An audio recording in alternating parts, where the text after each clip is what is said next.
Binitawan ni Sofia ang hawak na libro.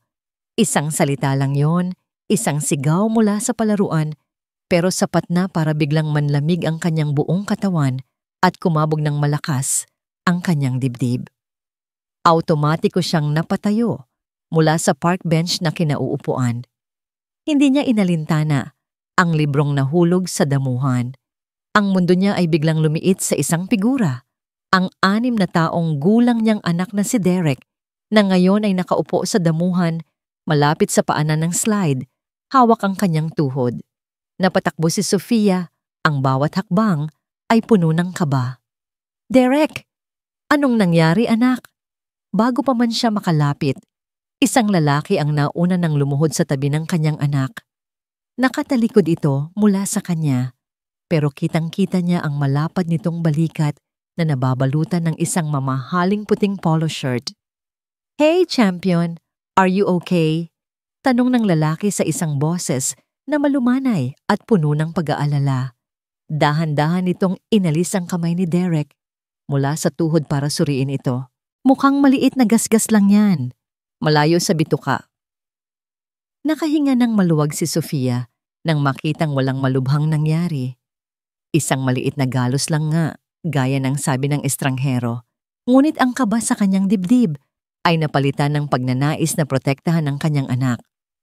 "Derek?" Tawag niya habang papalapit. Dahan-dahang tumayo ang lalaki at humarap sa kanya para bigyan siya ng daan. "Ma'am, okay lang po ang anak ninyo. Nadulas lang po ata sa huling baitang ng slide." Napatango si Sofia. Ang kanyang mga mata ay nakatuon pa rin kay Derek na ngayon ay tumatakbo na para yumakap sa kanyang mga binti. Salamat sa pagtulong. Itinuon niya ang buong atensyon sa anak, hinaplos ang buhok nito. "Saan ang masakit, baby?" "Dito po, mommy," sabi ni Derek. Ngumuso at itinuro ang gasgas. "But the nice sir said it's just a tiny wound." Isang mahinang tawa ang narinig ni Sofia mula sa lalaki. Napilitan siyang iangat ang kanyang paningin mula sa anak para magpasalamat ng maayos. At nang magtama ang kanilang mga mata, huminto ang mundo ni Sofia. Ang hangin ay tila nawala sa kanyang mga baga. Ang mga tunog sa paligid, ang tawanan ng ibang mga bata, ang huni ng mga ibon, ang malalayong busina ng sasakyan, lahat ay naglaho. Ang pamilyar na mga matang iyon, kulay kape na tila laging may bahid ng kalungkutan, ang perpektong hubog ng kanyang panga. Ang boses na yon na minsan ay naging musika sa kanyang pandinig, pero ngayoy tunog ng isang bangungot na nagbalik. 6 na taon. 6 na taon niyang tinakbuhan ang multong ito. 6 na taon siyang nagtago para lang sa isang iglap, sa isang ordinaryong hapon sa parke, ay muli silang pagtagpuin ng tadhana. Richard. Hindi nagbago ang itsura nito. Mas naging matipuno at mukhang mas makapangyarihan, pero siya pa rin iyon. Ang lalaking nagwasak ng kanyang puso at pagkatao. Ang lalaking tinanggap siya bilang isang bayad utang. Isang ngiti ang gumuhit sa mga labi ni Richard. Isang ngiting hindi umabot sa kanyang mga mata. "Sofia?" Ang pagbanggit nito sa kanyang pangalan ay parang isang sampal. Napahigpit ang hawak niya sa balikat ni Derek. Hindi siya sumagot. Wala siyang masabi. Ang galit at takot ay nag-uunahan sa loob niya. Si Richard naman ay tila nagulat din, ngunit agad itong napalitan ng isang kakaibang saya nang tumingin ito kay Derek na nakayakap pa rin sa kanya. Kaya pala pamilyar ang mga mata niya. Bumaling muli si Richard kay Sofia. Ang ngiti nito ay mas naging totoo na. "Anak mo pala siya. Ang laki na niya. Uuwi na kami." Malamig na sabi ni Sofia. Pilit na hinihila si Derek palayo. Bawat segundo na nananatili sila sa tabi ng lalaking ito ay parang lason. "Wait, Sofia." Pigil ni Richard, ngunit hindi siya hinawakan. May pag-aalinlangan sa boses nito. "Sandali lang. Pwede ba tayong mag-usap?" "Wala tayong dapat pag-usapan," mariing sagot ni Sofia, hindi ito nililingon. "Please," pagmamakaawa nito. "Kahit saglit lang, Kamusta ka na? Sa wakas ay hinarap siya ni Sofia at ipinakita ang lahat ng galit at pait na kinimkim niya sa loob ng 6 na taon sa isang tingin. Buhay pa kami. Sapat na yon para malaman mo. Napadda si Richard sa sinabi niya. Nakita ni Sofia ang sakit sa mga mata nito, pero hindi siya nakaramdam ng awa. Kulang pa yan. Kulang pa ang sakit na yan kumpara sa dinulot nito sa kanya. Mommy, why are you angry at the nice sir? Tanong ni Derek, nakatingala sa kanya. Napalunok si Sofia, yumuko siya at hinalikan ng noo ng anak. Hindi ako galit anak, pagod lang si mommy. Halika na, uuwi na tayo. Muli niyang tinalikuran si Richard at nagsimulang maglakad palayo. Hawak ng mahigpit ang kamay ng kanyang anak. Sofia, wait! Narinig niya ang mga yapak ni Richard na sumusunod, ngunit hindi siya huminto. Nararamdaman ko, may connection ako sa batang yan. Sabi ni Richard, halos humahabol na sa kanila. I don't know why. Can I see him again? Huminto si Sofia sa paglalakad, ngunit nanatiling nakatalikod. Huwag na huwag ka nang lalapit sa amin. Isang business card ang iniabot ni Richard sa harap niya. Kung magbago ang isip mo, o kung kailangan ninyo ng kahit ano, please. Nag-aalangan man ay kinuha niya ang card para lang tigilan na siya nito. Hindi niya ito tiningnan at mabilis na naglakad palayo. Hila-hila si Derek na ngayon ay naguguluhan na. Nang makalayo na sila at sigurado siyang hindi na ito sumusunod, sumandal si Sofia sa isang puno para habulin ang kanyang hininga. Nanginginig ang buong katawan niya. Tiningnan niya ang business card sa kanyang kamay. Ang naka-emboss na gintong letra ay kumikinang sa ilalim ng papalubog na araw. Richard Alcantara CEO, Alcantara Holdings, napapikit siya ng mariin. Ang apelyidong yon, ang kumpanyang yon, ang buong pagkatao ng lalaking yon ay isang sumpa sa buhay niya. Walang pag-aalinlangan niyang nilukot ang papel at ibinato sa pinakamalapit na basurahan. Hindi ito pwedeng mangyari. Hindi niya hahayaang muling makapasok ang lalaking ito sa buhay nila. Kailangan nilang umalis. Ngayon na, hindi maalis sa isip ni Richard ang mga mata ng bata. Nakatayo siya sa harap ng floor-to-ceiling glass window ng kanyang opisina sa pinakatuktok ng Alcantara Holdings building. Sa ilalim niya, ang syudad ay parang isang kumikinang na laruan. Abala at puno ng buhay. Ngunit para kay Richard, ang lahat ng iyon ay walang kulay. Kanina pa siya nakatitig sa malayo, pero hindi ang mga gusali o ang mga sasakyan ang nakikita niya. Ang nakikita niya ay isang pares ng pamilyar na mga mata sa mukha ng isang batang hindi niya kilala. Derek at si Sofia. Napapikit si Richard at napakuyom ang kanyang kamao. Ang itsura ni Sofia kanina, puno ng galit, ng pait. Parang gusto siyang saksakin nito sa isang tingin lang. At hindi niya ito masisisi. 6 na taon. 6 na taon na siyang ginigising sa gabi ng pagsisisi. Ang yaman at kapangyarihan na hawak niya ngayon ay parang isang malaking biro. Isang kabayaran sa pinakamalaking pagkakamali ng buhay niya. Biglang tumunog ang intercom sa kanyang mesa. Sir Richard, your father is on line 1. Bumuntong hininga si Richard, ang isang taong mas ayaw pa niyang kausapin kaysa kay Sofia. Patch him through. Walang gana niyang sagot. Richard! Isang malakas at makapangyarihang boses ang bumasag sa katahimikan ng kanyang opisina. Nasaan ka? Kanina pa naghihintay ang mga taga-gobyerno para sa meeting. I'm in my office, Dad. Anong ginagawa mo dyan? The deal is on the line. This is not the time to be sentimental. Hindi sumagot si Richard. Alam ng ama niya kung anong araw ngayon. Ang anibersaryo ng araw na umalis si Sofia. Kalimutan mo na yon, Richard. It was a business arrangement, nothing more. Pumunta ka na rito. Business arrangement. Ganoon lang kadali para sa ama niya. Pero para sa kanya, I'll be there. Malamig na sagot ni Richard. At ibinaba ang tawag bago pa man makasagot ang ama. Napahilamos siya sa kanyang mukha. Pagod na pagod. Pagod na sa pagpapanggap. Pagod na sa pagsunod. Lumakad siya pabalik sa kanyang malaking mahogany desk. Hindi niya binuksan ang mga folder ng report na naghihintay sa kanya. Sa halip, binuksan niya ang isang maliit at nakatagong drawer sa ilalim. Sa loob nito, may isang bagay lang. Isang kupas na litrato. Ang litrato ni Sofia. Kinuha niya ito. Sa litrato, nakangiti si Sofia. Iyon ang nangingiting minahal niya. Ang nangiting hindi na niya nakita muli pagkatapos ng kasunduan. Ang ngiting tuluyan ng pinatay ng tingin na ibinigay nito sa kanya kanina sa parke. May kung anong kumirot sa puso ni Richard. Isang pangungulila na hindi kayang punan ng kahit anong yaman. Ibinaba niya ang litrato at kinuha ang kanyang cellphone. Dinial niya ang numero ng kanyang pinagkakatiwalaang assistant. "Marco, I have a job for you. It's personal." "Anything, sir?" "I need you to find someone for me. Her name is Sofia Reyes. May kasama siyang bata around 6 years old. Ang pangalan ay Derek." "Right away, sir." "And Marco," dagdag ni Richard, discreetly, "I don't want my father to know about this." "Understood, sir."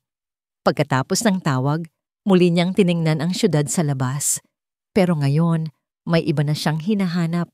Sa malawak na syudad na ito, sa isang lugar, nandoon ang babaeng sinaktan niya. At ang isang batang may mga matang hindi niya maintindihan kung bakit parang pamilyar. Hindi lumipas ang 2 oras nang tumunog muli ang cellphone niya. Isang text message mula kay Marco, isang address, isang pangalan ng isang simpleng apartment complex sa kabilang dulo ng syudad. Hindi na nag-isip pa si Richard. "Cancel all my afternoon meetings." Iyon lang ang sinabi niya sa kanyang sekretarya. Kinuha niya ang susi ng kanyang kotse at umalis. Dumaan muna siya sa isang toy store at bumili ng pinakamalaki at pinakamahal na robot na nakita niya. Hindi niya alam kung bakit niya ginagawa ito. Siguro para mabawasan ang bigat sa kanyang dibdib. O siguro dahil sa sinabi niya kanina na may connection siyang nararamdaman sa bata. Ilang sandali pa, nakatayo na siya sa harap ng isang simpleng pinto. Number 204. Ang pintura sa pinto ay medyo natutuklap na. Malayong malayo sa karangyaan na kinalakihan niya. Nakatayo lang siya roon ng ilang minuto, hawak ang malaking kahon ng laruan. Ang puso niya ay kumakabog ng mas malakas kaysa noong kaharap niya ang mga pinakamayamang investor sa bansa. Ano ang sasabihin niya? Anong gagawin niya? Paano kung isara lang ulit ni Sofia ang pinto sa mukha niya? Huminga siya ng malalim.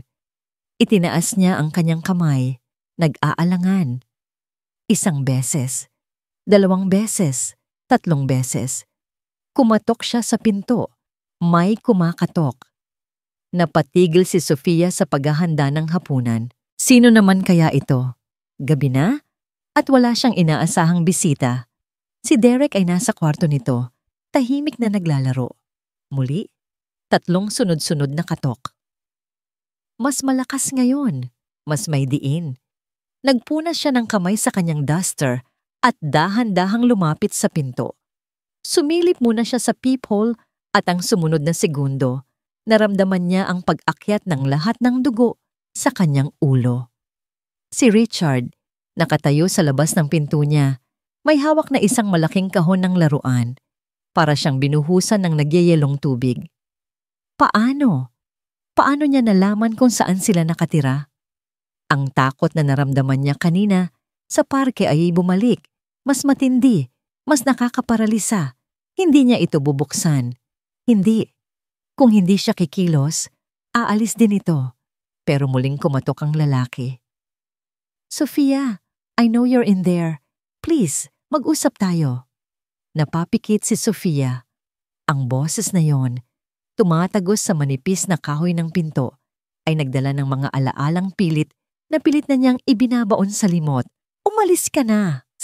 Sigaw niya. Ang boses ay nanginginig. "Hindi ako aalis hanggat hindi tayo nag-uusap," sagot ni Richard mula sa labas. May determinasyon sa boses nito. "Mommy, who's that?" Narinig ni Sofia ang boses ni Derek mula sa likuran niya. Napalingon siya. Nakatayo na ang anak niya sa may pintuan ng kwarto nito, yakap-yakap ang luma nitong teddy bear. Doon na siya nagdesisyon. Hindi niya hahayaang marinig ng anak niya ang sigawan nila. Bubuksan niya ang pinto, palalayasin niya ito ng mabilisan at tatapusin na ang lahat. Huminga siya ng malalim at dahan-dahang binuksan ang pinto. Isang maliit na siwang lang, sapat para makita siya. Anong kailangan mo? Malamig at mariin niyang tanong. Gusto lang kitang makausap, sabi ni Richard. Ang mga mata nito ay puno ng pagsusumamo. At ito, sabi nito sabay turo sa laruang hawak. Para sa kanya. Hindi namin kailangan ng kahit ano galing sayo, sabi ni Sofia. Isasara na sana niya ng buong lakas ang pinto. Nang mabilis na iniharang ni Richard ang kanyang sapatos. Pumipigil dito. Sofia, please, makinig ka muna. Bakit ka ba nandito? Sinusundan mo ba kami? Galit niyang tanong, habang pilit pa ring tinutulak ang pinto. Hindi. Gusto ko lang makita ulit ang bata. Ang mga salitang yon ay parang gasolinang ibinuhos sa apoy ng kanyang galit. Wala kang karapatan sa anak ko. Mommy! Sa gitna ng kanilang pagtutulakan, tumakbo si Derek papalapit kay Sofia. Mommy, don't fight! Sa pagtakbo nito, natapilok ito at sumubsob sa paanan ni Sofia. Isang maliit na tunog ng metal ang narinig nila nang tumama ito sa sahig. Derek! Sabay nilang sigaw ni Richard. Mabilis na lumuhod si Sofia para alalayan ang anak. Okay ka lang, baby? Okay lang po, Mommy, sabi ni Derek. Medyo naiiyak. Si Richard naman, na nag-aalala rin, ay napayuko at pinulot ang bagay na nahulog mula sa leeg ni Sofia nang bumangga si Derek. Isang simpleng silver locket. Akin na yan. Utos ni Sofia, iniabot ang kamay. Pero hindi gumalaw si Richard. Nakatitig lang ito sa locket na nasa palad niya. Nakabukas ito at sa loob. Sa isang panig ay may maliit na litrato ni Derek noong sanggol pa ito. Sa kabilang panig, malinaw na nakaukit ang isang petsa. Ang kaarawan ni Derek. Nakita ni Sofia ang pagbabago sa mukha ni Richard, ang pagkagulat na naging pagkalito at dahan-dahang naging isang realisasyon na parang kidlat na tumama dito. Dahan-dahan itong nag-angat ng tingin mula sa locket, tumingin kay Derek na 6 na taong gulang at pagkatapos ay tumingin sa kanya. Nanlamig ang buong katawan ni Sofia. Alam na niya. 6 na taon. Bulong ni Richard, halos hindi marinig. Ang boses nito ay basag. Tumingin itong muli sa petsang nakaukit. Nagbibilang sa isip. Ang mga mata nito ay nanlalaki sa isang katotohanang unti-unting nabubuo sa harap niya. Ang buong mundo ay tila huminto sa pag-ikot. Tanging ang malakas na pagtibok ng puso ni Sofia ang kanyang naririnig. Muling nag-angat ng tingin si Richard. Ang kaninang pagsusumamo sa mga mata nito ay napalitan ng pagkabigla, sakit, at isang tanong na matagal na niyang kinatatakutan. Sofia! Nanginginig ang boses nito. Ang mga mata ay nagsisimula ng mamula. Sabihin mo sa akin ang totoo. Anak ko si Derek? Ang tanong ay binitawan sa hangin. Mabigat at puno ng kahulugan. Naghihintay ng isang sagot na babago sa lahat. Tinitigan ni Richard si Sofia. Bawat hibla ng kanyang pagkatao ay nakatuon sa reaksyon nito. Hindi siya kumukurap. Hindi siya humihinga. Ang buong universo niya ay naghihintay sa isang salita. Hindi nagsalita si Sofia, pero hindi na kailangan. Isang butil ng luha ang pumatak mula sa kanyang kaliwang mata. Isang taksil na luhang nagsiwalat ng lahat. Mabilis niyang hinila si Derek sa likuran niya, na para bang ang katawan niya ay isang pader na kayang protektahan ng bata mula sa katotohanang biglang sumabog sa pagitan nilang tatlo. Iyon na ang sagot. Isang halo ng matinding saya at napakatinding kirot ang sabay na sumabog sa dibdib ni Richard. Saya, dahil may anak siya. Isang piraso ng kanyang pagkatao ang nabubuhay sa mundong ito. Ang batang nakita niya sa parke. Ang batang may mga matang pamilyar. Dugo niya, lamanin niya. At kirot. Isang napakalalim na kirot dahil sa 6 na taong nawala. Ang kanyang unang ngiti, ang kanyang unang salita, ang kanyang mga unang hakbang, lahat ng yon ay ninakaw sa kanya. Anak ko. Bulong ni Richard sa sarili. Nagsimulang manlabo ang kanyang paningin. Gusto niyang abutin si Derek. Gusto niyang hawakan ang kanyang anak sa unang pagkakataon, pero hindi niya magawa. May isang hindi nakikitang pader sa pagitan nila, ang pader ng galit ni Sofia. Dahan-dahan siyang tumayo mula sa pagkakayuko. Ang emosyon ng isang ama ay napalitan ng pag-iisip ng isang CEO. Isang problema, isang solusyon. Ito ang alam niyang gawin. Sofia, sabi niya, ang boses ay mas matatag na ngayon. Mag-usap tayo. Ayusin natin to. Walang dapat ayusin. Sagot ni Sofia. Ang boses ay puno ng yelo. Buhay namin to. Wala ka na dito. Hindi. Maring sabi ni Richard. Nagkakamali ka. Simula ngayon, kasama na ako dito. Anak ko si Derek. Pananagutan ko siya. Pumasok siya sa loob ng apartment bago pa man makakilos si Sofia. Hindi niya pinansin ang kasikipan at kasimplehan ng lugar. Ang tanging nakikita niya ay ang kakulangan. Ang kakulangan na kaya niyang punan. Bibigyan ko kayo ng bagong buhay, deklara niya. Kinuha niya ang kanyang wallet, kumuha ng checkbook at isang mamahaling pluma. Isang bahay na malaki, isang eskwelahan na pinakamaganda para sa kanya. Hindi niyo na kailangang magtiis dito. Isinulat niya ang isang numero sa tseke, isang numerong may maraming zero, isang numerong kayang bumili ng 10 apartment na tulad ng tinitirhan nila. Iniabot niya ito kay Sofia. Ito, para makapagsimula kayo. Tinitigan ni Sofia ang tseke na para bang ito ay isang ahas na nakaredy tumuklaw. Pagkatapos ay dahan-dahan siyang nag-angat ng tingin kay Richard at ang nakita niya sa mga mata nito ay hindi nagalit. Pagkasuklam. Iyan ka pa rin. Bulong ni Sofia, ang boses ay nanginginig sa pigil na galit. 6 na taon na ang nakalipas, pero ganyan ka pa rin. Akala mo lahat ng bagay, lahat ng tao, nabibili ng pera mo. Hindi. Iyan ang tingin mo sa amin, hindi ba? Isang pagkakamali na kailangang bayaran para matahimik na ang konsensya mo? Hinablot niya ang tseke mula sa kamay ni Richard. At sa harap mismo ng mga mata niya, dahan-dahan niya itong pinunit. Sa gitna. Muli. At muli. Hanggang sa maging maliliit na piraso na lang ito. Hindi mabibili ng pera mo ang 6 na taon ng pagtulog ko ng mag-isa habang may lagnat siya, sabi ni Sofia. Ang bawat salita ay parang isang sampal. Hindi mabibili ng pera mo ang bawat patak ng luha ko tuwing tinatanong niya kung nasaan ang tatay niya. At hinding-hindi mabibili ng pera mo ang pagiging ina ko sa kanya. Ibinato niya ang mga piraso ng papel sa mukha ni Richard. Umalis ka na at wag ka nang babalik. Itinulak niya si Richard palabas ng buong lakas at isinara ang pinto ng malakas. Narinig niya ang paglock nito. Naiwan si Richard sa labas, nakatayo sa tahimik na hallway habang ang mga piraso ng kanyang solusyon ay nakakalat sa sahig. Isang malalim na pagkadismaya ang bumalot sa kanya. Bakit hindi maintindihan ni Sofia? Ginagawa lang naman niya ang tama, ang dapat gawin ng isang ama. Pumasok siya sa kanyang kotse at isinandal ang ulo sa manibela.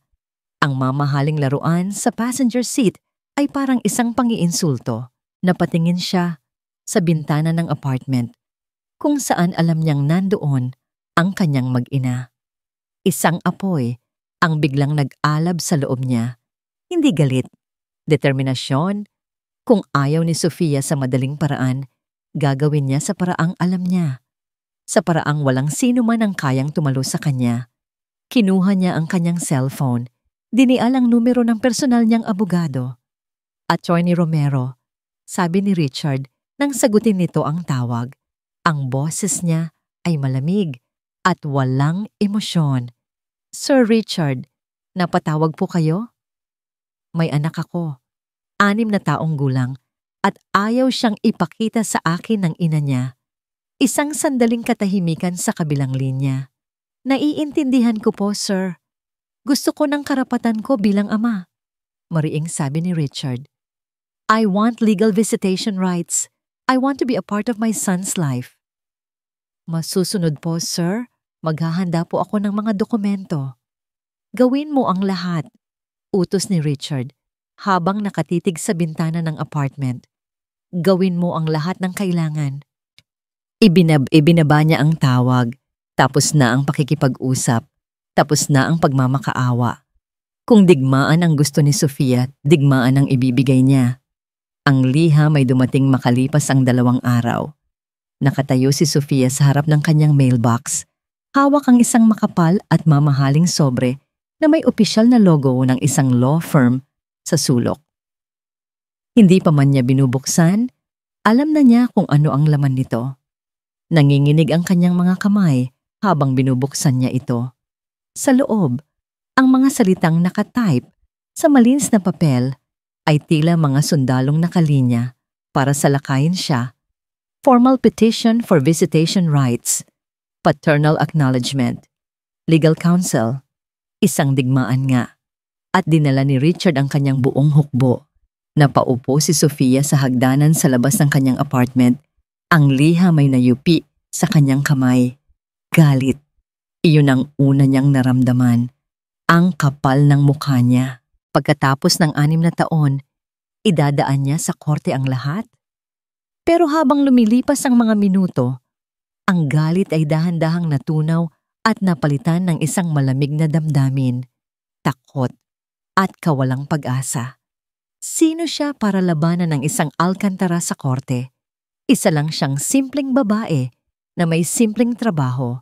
Ang lahat ng naipon niya ay sapat lang para sa kanila ni Derek. Wala siyang pambayad sa abogado na kayang tapatan ang hukbo ni Richard. Alam niyang talo na siya bago pa man magsimula ang laban. At ang pinakamasakit sa lahat, sa gitna ng laban na ito, ay si Derek. Ayaw niyang madamay ang kanyang anak sa isang magulo at maruming legal battle na pabuntong hininga siya. May isang paraan lang para maiwasan ito. Kinagabihan, tinawagan niya ang numerong nasa calling card ng abogado at ganoon nagsimula ang kanilang kasunduan. Papayag si Sofia na makita ni Richard si Derek 2 beses sa isang linggo. Ngunit may mga kondisyon. Una, sa apartment lang niya. Pangalawa, kailangan nandoon siya. At pangatlo, si Richard lang. Walang abogado, walang bodyguard, walang kahit sinong may apelyidong Alcantara. Pumayag si Richard. Dumating ito sa unang araw ng kanilang supervised visit na tila isang binatang nanliligaw sa unang pagkakataon. Walang mamahaling suit, naka-jeans at simpleng t-shirt lang ito. At sa halip na isang malaking laruan, dala niya ay isang komplikadong model airplane kit. Para sabay naming buuin, sabi ni Richard, medyo nag-aalangan, habang iniabot ito kay Derek. Umupo si Sofia sa isang sulok ng kanilang maliit na sala. May hawak na libro, kunwari nagbabasa. Ngunit ang totoo, ang lahat ng kanyang pandama ay nakatuon sa 2 lalaki sa sahig.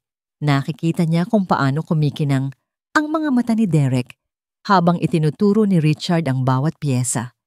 Naririnig niya ang walang katapusang pasensya sa boses ni Richard habang ipinapaliwanag nito ang instructions. Nakikita niya kung paano sila sabay na tumatawa kapag may mali silang naikakabit. Pinilit niyang maghanap ng mali. Pinilit niyang isipin na pakitang tao lang ang lahat ng ito. Pero wala siyang makita. Ang nakikita niya lang ay ang purong saya sa mukha ng kanyang anak. Isang sayang ngayon niya lang nakita.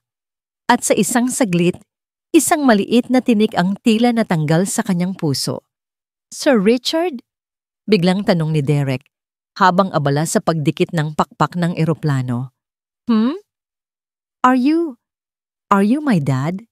Napatigil sa paghinga si Sofia. Naramdaman niya ang biglang pagbilis ng tibok ng kanyang puso. Napatigil din si Richard. Dahan-dahan itong nag-angat ng tingin mula sa eroplano at tumingin sa kanya. Isang tinging humihingi ng pahintulot. Tumango si Sofia. Isang beses lang, halos hindi mahahalata. Ibinalik ni Richard ang tingin kay Derek at ngumiti ng malumanay. Gusto kong maging tatay mo, Derek. Higit sa lahat sa mundo. Hindi iyon isang direktang oo, pero sapat na yon.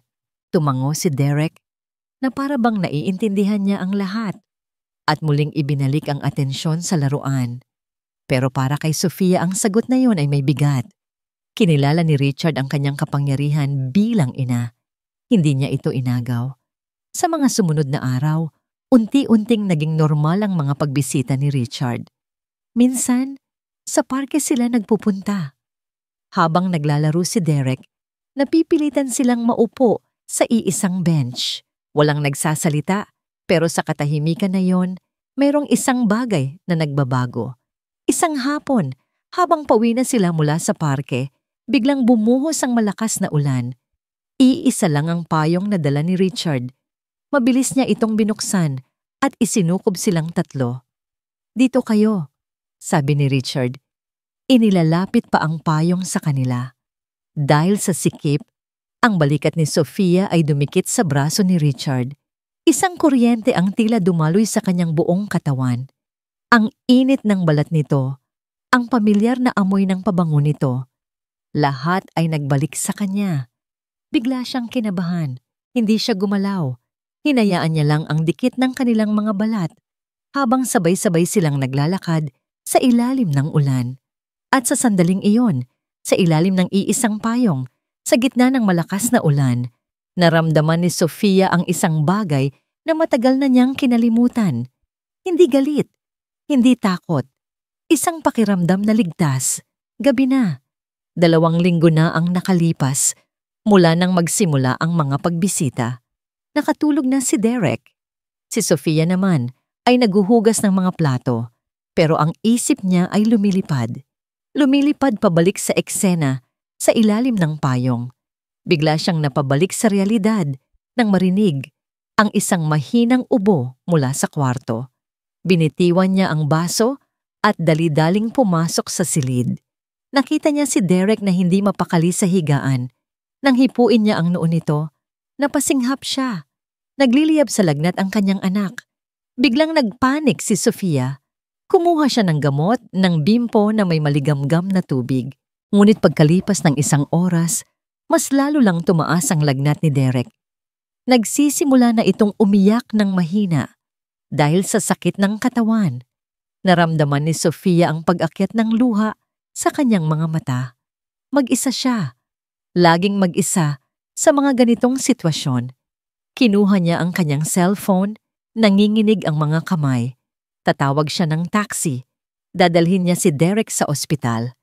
Pero sa gitna ng kanyang pag-aalala at pagpapanik, sa libu-libong numero sa kanyang contacts, isa lang ang pangalang paulit-ulit na sumisigaw sa kanyang isipan.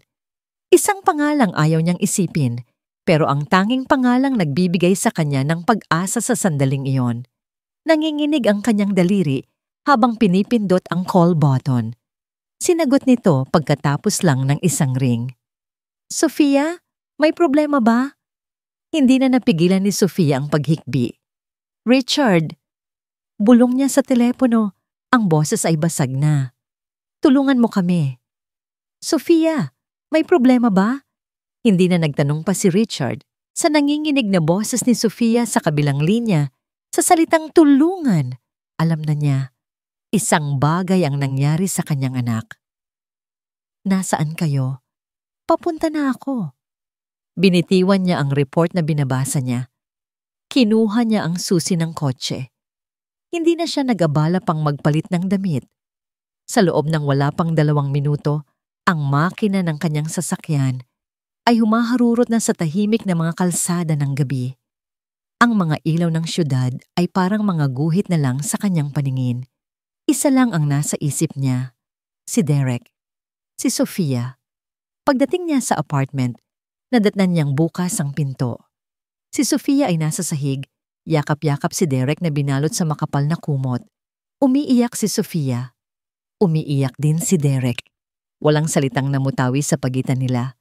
Binuhat ni Richard si Derek mula sa mga bisig ni Sofia. Sa kotse! Iyon lang ang sinabi niya. Sumunod si Sofia. Sa ospital, si Richard ang kumausap sa mga nurse.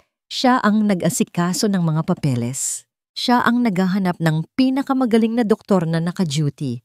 Si Sofia ay nakasunod lang sa kanya, hawak ang kamay ni Derek. Ang mukha ay basang-basa sa luha.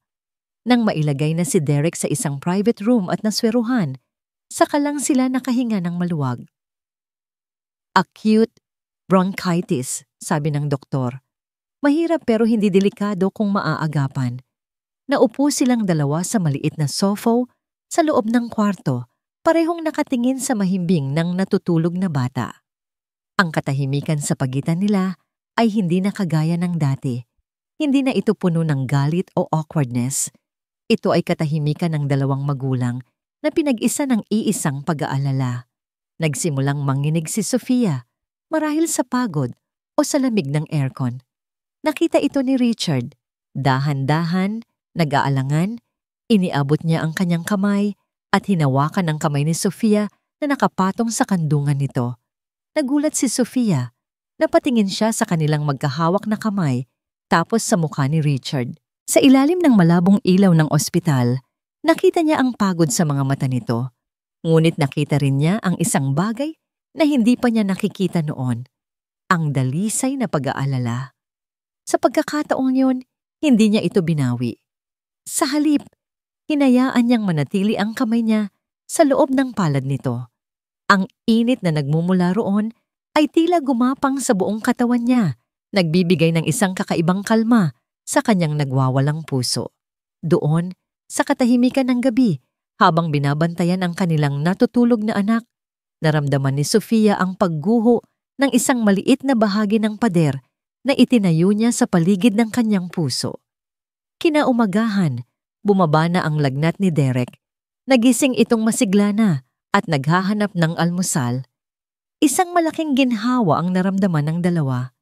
Kailangan ko nang pumasok sa opisina, sabi ni Richard, medyo nanghihinayang. Magdamag siyang hindi natulog, pero walang bakas ng pagod sa kanyang mukha. Pero babalik ako mamayang hapon. Huwag kang mag-alala. Ako na ang bahala sa lahat ng bayarin dito. Richard, simula ni Sofia. Salamat. Isang maliit na ngiti ang sumilay sa labi ni Richard. Para sa anak natin, sagot nito. Bago ito tuluyang umalis, ginulo muna nito ang buhok ni Derek. Be a good boy for mommy, champion. Pag-alis ni Richard, naiwan si Sofia na nakatingin sa pinto. May kung anong mainit na pakiramdam ang naiwan sa kwarto. Isang pakiramdam ng pag-asa. Samantala, pagdating ni Richard sa kanyang opisina, ramdam niya ang pagod sa katawan, ngunit magaan ang kanyang pakiramdam. Ang isang gabing pag-aalala ay nagbigay sa kanya ng isang bagong layunin. Hindi na lang siya CEO ng Alcantara Holdings, isa siyang ama. Binuksan niya ang pinto ng kanyang opisina, handa nang harapin ang sandamakmak na trabaho. Ngunit napatigil siya. May tao sa loob, nakaupo sa kanyang CEO chair, nakadekwatro, at prenteng umiinom ng kape na parabang pag-aari nito ang lugar. Isang babaeng perpekto mula ulo hanggang paa, mamahaling damit, perpektong ayos ng buhok at isang ngiting kasing talim ng diamante. Surprise, darling! Nanlaki ang mga mata ni Richard. Isabella! Tumayo ito at lumapit sa kanya. Ang bawat hakbang ay puno ng kumpiyansa. Inayos nito ang kwelyo ng kanyang gusot na damit. You look horrible. Nag-overtime ka na naman ba? I missed you. Anong ginagawa mo rito? Gulat na tanong ni Richard. Akala ko next week ka pa babalik galing Paris. I decided to come home early. Para sorpresahin ka. Malambing nitong sabi. ngunit may bahid ng pagsisiyasat sa kanyang mga mata. Saan ka ba galing? Your secretary said you canceled all your morning appointments at hindi ka umuwi sa bahay mo.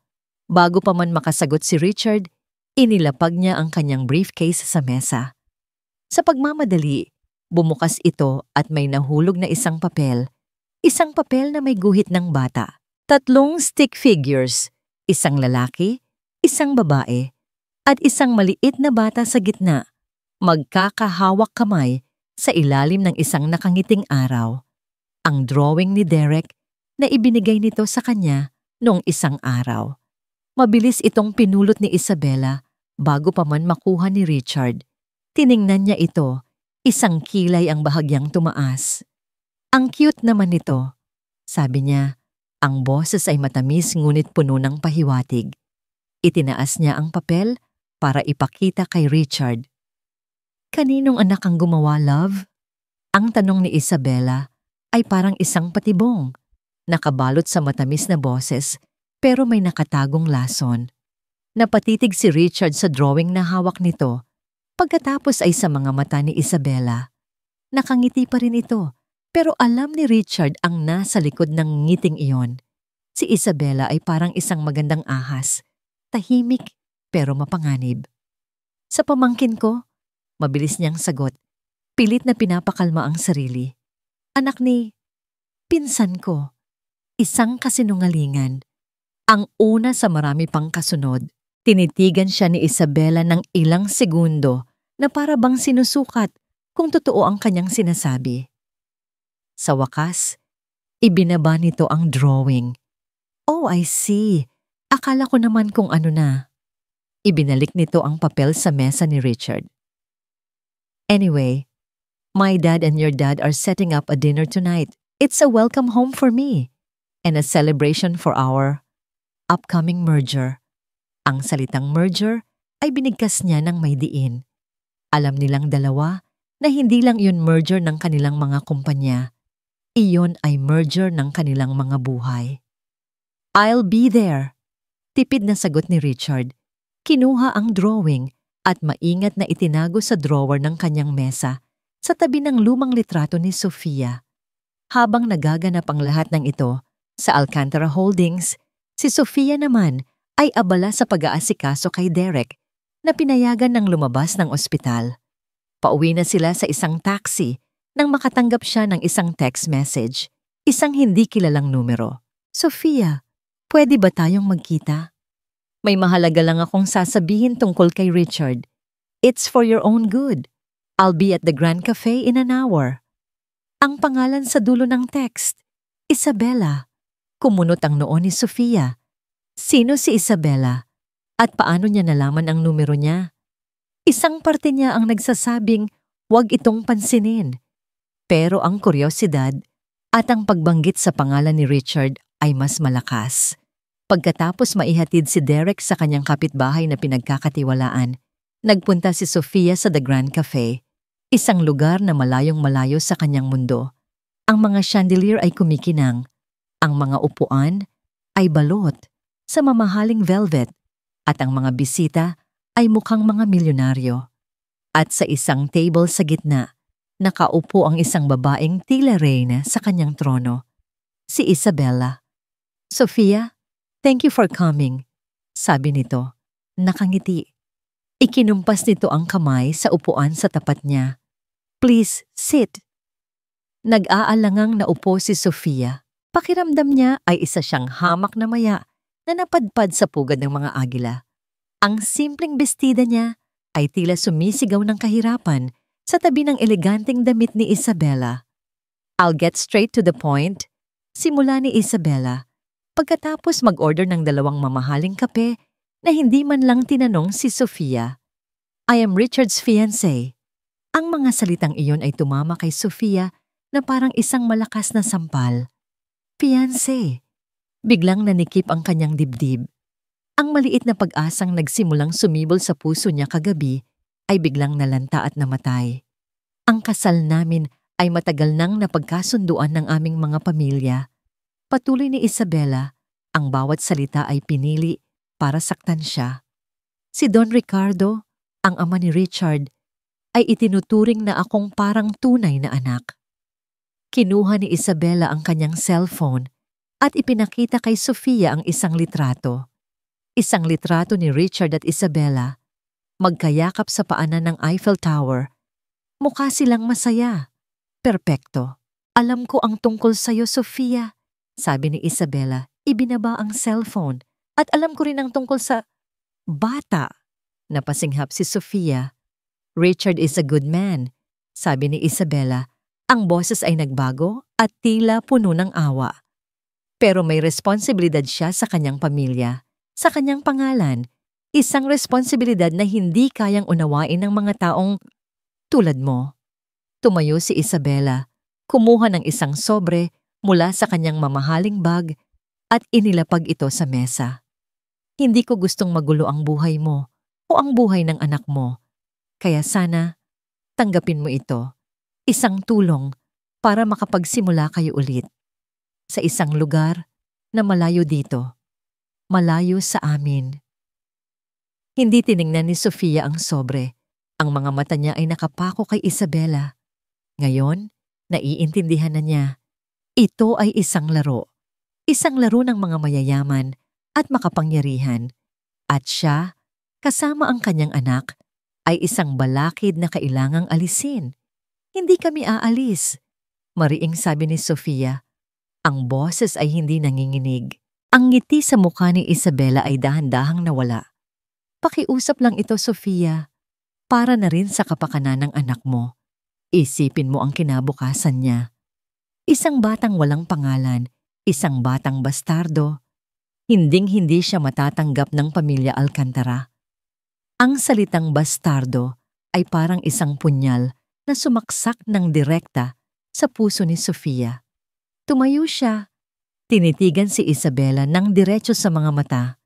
Salamat sa kape, sabi niya, puno ng sarkasmo. Tinalikuran niya si Isabela at nagsimulang maglakad palayo. Ang bawat hakbang ay mabigat. Nang malapit na siya sa pinto, narinig niya ang huling salita ni Isabela, malamig at puno ng babala. I tried to be nice. Pag-uwi ni Sofia sa kanyang apartment, sinalubong siya ng yakap ni Derek. Mommy, are you okay?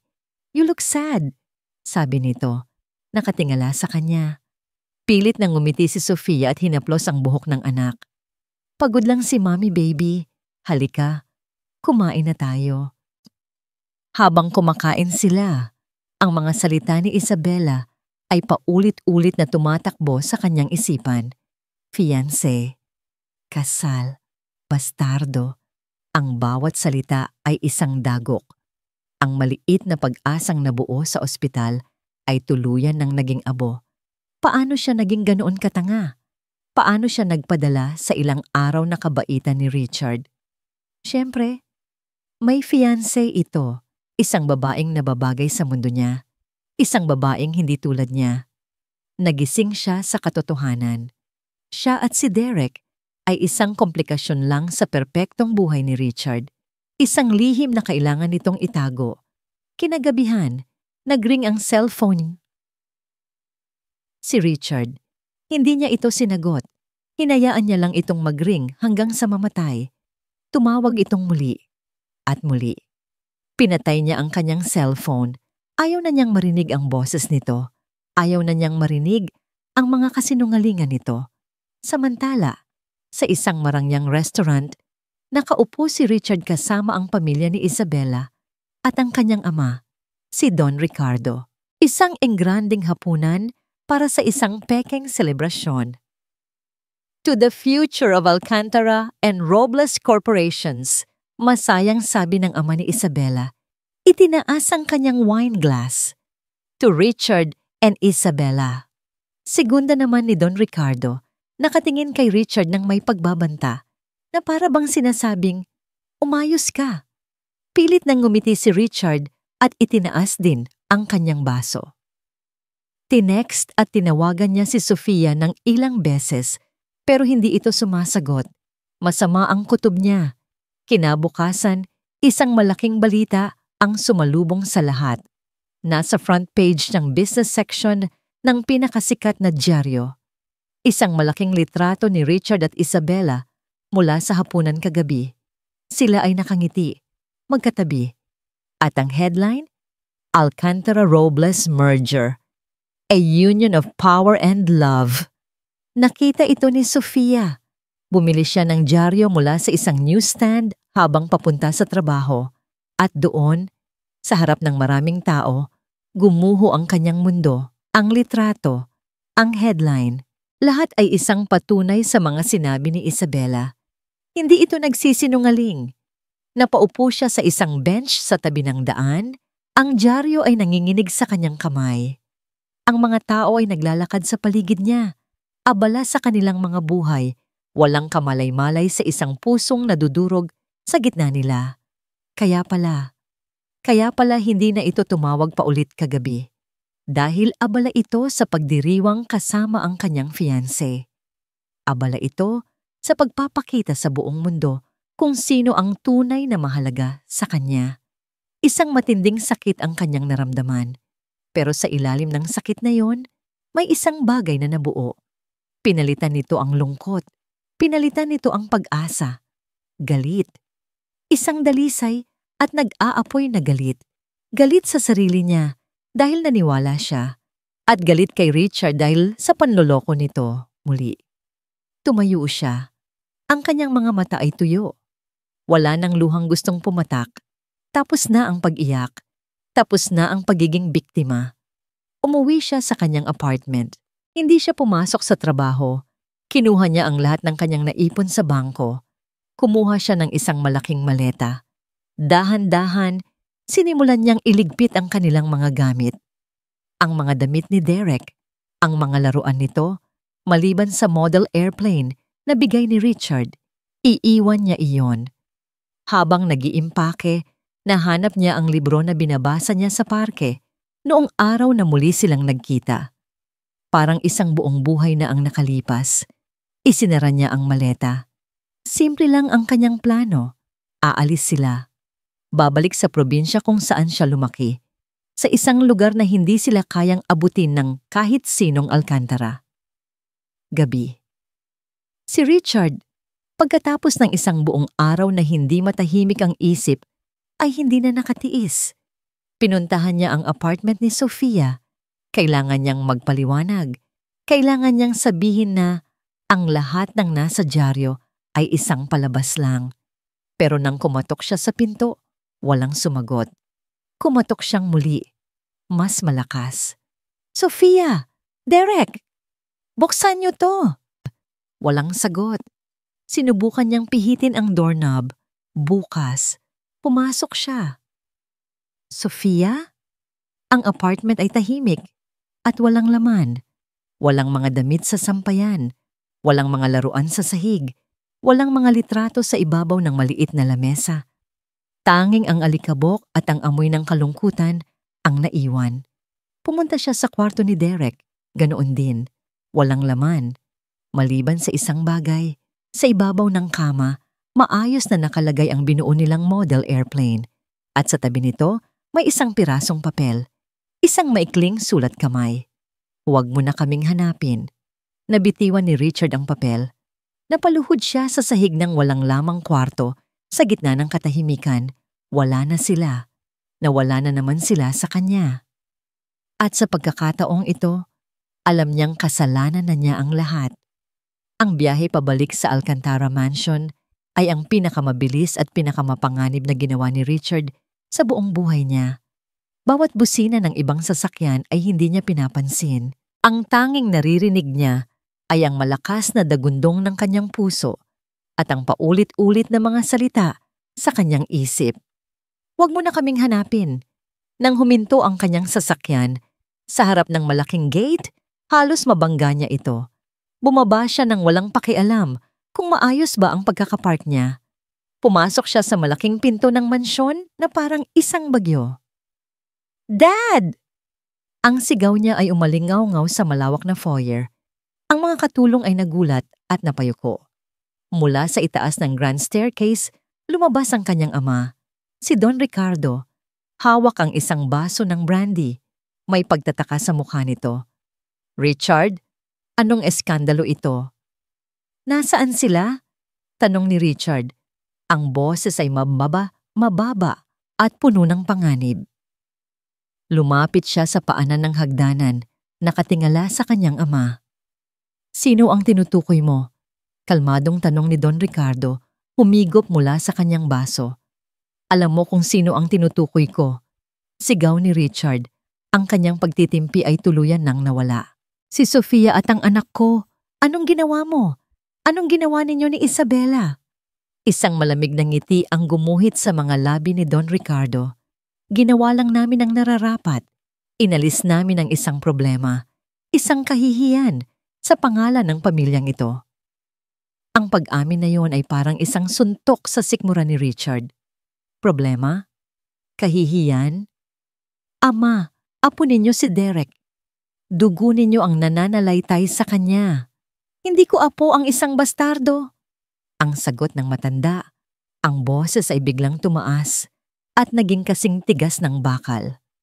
At hindi ko hahayaang sirain ng isang babaeng walang pinanggalingan ang lahat ng pinaghirapan ko para sa'yo, para sa pamilyang ito. Walang kwenta sa akin ang lahat ng ito kung wala sila. Ganti ni Richard. Hindi mo ba naintindihan? Mahal ko siya. Humalakhak si Don Ricardo. Isang tawang walang saya, puno ng pang-iinsulto. Pag-ibig? Huwag mo akong patawanin, Richard. Ang pag-ibig ay para sa mga mahihina. Ang kapangyarihan, iyon ang mahalaga. Kung ganoon, sabi ni Richard, ang boses ay biglang kumalma, ngunit mas naging mapanganib. Simula ngayon, wala na kayong kapangyarihan sa akin. Dahan-dahan siyang tumalikod at nagsimulang maglakad palayo. Saan ka pupunta? Tanong ng kanyang ama. Hahanapin ko sila. At ano? Itatapon mo ang lahat? Ang pangalan mo? Ang mana mo? Ang kinabukasan mo kasama si Isabela? Huminto si Richard sa may pinto, ngunit hindi lumingon. Kung ang pagiging isang alkantara ay nangangahulugang pagiging isang duwag na katulad mo, kung gayon, mas gugustuhin ko pang maging isang pulubi. Isang nakakabinging katahimikan ang pumuno sa mansyon. Richard, bumalik ka dito, utos ni Don Ricardo. Ang boses ay puno na ng galit. Sa oras na lumabas ka sa pintong yan, kinalimutan mo ng anak kita. Ang mga salitang yon ay tumago sa puso ni Richard, pero hindi na ito kasing sakit ng dati. Matagal na dapat. Bulong niya sa sarili. Ano sa tingin mo ang magagawa mo nang wala ako? Patuloy ng kanyang ama. Desperado na. Saan ka pupulutin? Mabubuhay ka ba sa pag-ibig na yan? At doon, sa gitna ng kanyang galit, isang alaala ang sumagi sa isip ni Richard. Isang bagay na sinabi sa kanya ng lolo ni Sofia noon, bago ito mamatay. Isang sikretong ipinagkatiwala sa kanya. Bigla siyang lumingon, at sa unang pagkakataon, tiningnan niya ang kanyang ama hindi nang may takot, kundi nang may pagkaawa. Hindi ninyo naiintindihan, Dad. Hindi ako ang nawalan. Nagpatuloy si Don Ricardo sa pagsigaw. Bumalik ka dito. Huwag mo akong talikuran. At doon, sa sobrang galit, nadulas ang dila ng matanda. Isang katotohanang matagal na nitong itinatago sa ilalim ng kanyang kapangyarihan. Wala kang utang na loob. Pagkatapos ng lahat ng ginawa ko, pinabagsak ko ang kumpanya ng mga Reyes para lang masalba ang sa atin, para lang makuha mo ang babaeng iyon. Ibinigay ko sa iyo ang lahat. Huminto si Richard. Dahan-dahan, parang sa slow motion, lumingon siyang muli. Ang lahat ng kulay ay tila nawala sa kanyang mukha. Anong sinabi mo? Natahimik si Don Ricardo na pagtantong may nasabi siyang hindi dapat. Ulitin mo, utos ni Richard. Ang boses ay halos isang pabulong, pero mas nakakatakot kaysa sa anumang sigaw. Ano ang sinabi mo tungkol sa kumpanya ng mga Reyes? Nag-iwas ng tingin si Don Ricardo, ngunit huli na ang lahat. Ang huling piraso ng puzzle ay nahulog na sa tamang lugar. ang utang, ang biglaang pagkalugi ng kumpanya ng ama ni Sofia, ang pagpapakasal, lahat. Hindi lang pala ito isang simpleng business arrangement. Ito ay isang panlilinlang, isang pagnanakaw, isang kasalanan na mas malaki pa kaysa sa inaakala niya.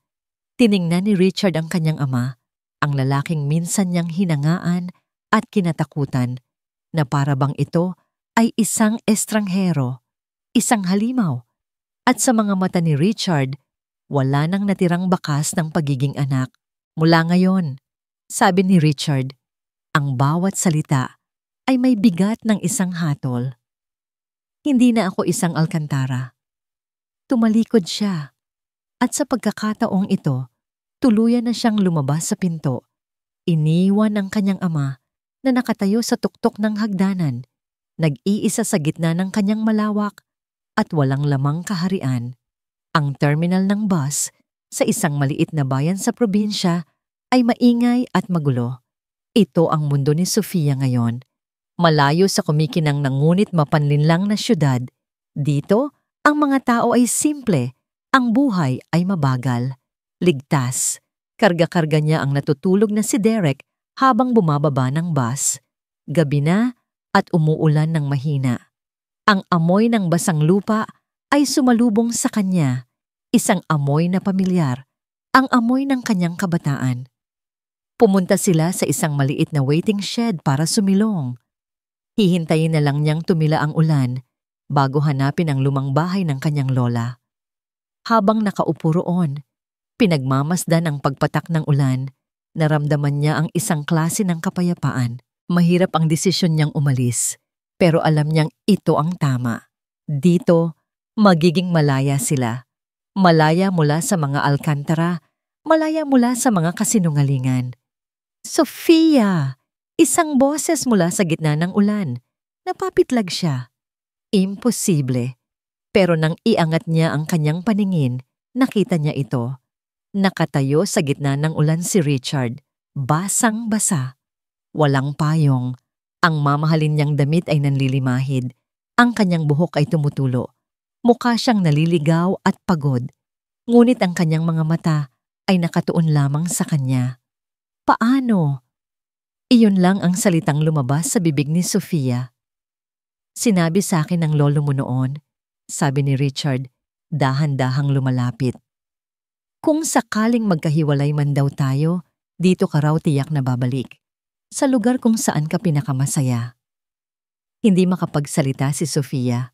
Naramdaman niyang nagising si Derek sa kanyang balikat. The nice, sir? Inaantok na tanong ni Derek.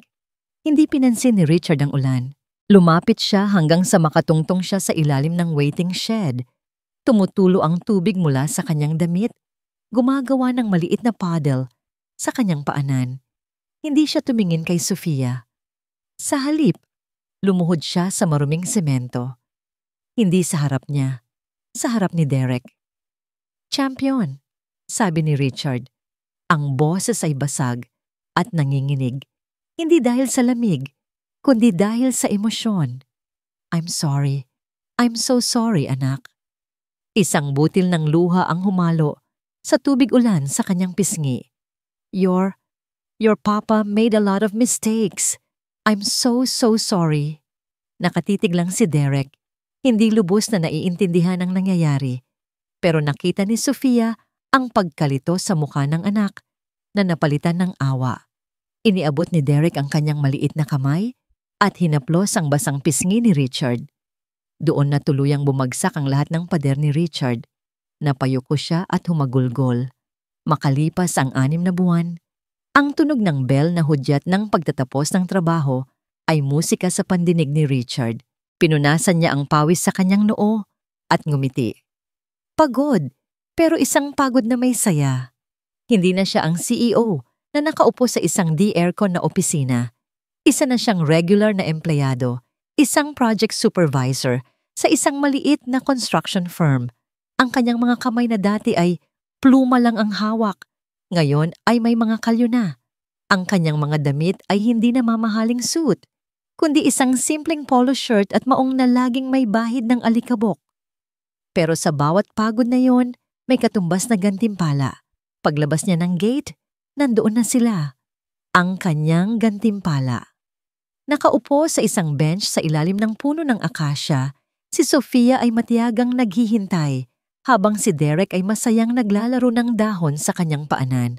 "Papa!" Sigaw ni Derek nang makita siya. Tumakbo ito at yumakap ng mahigpit sa kanyang mga binti.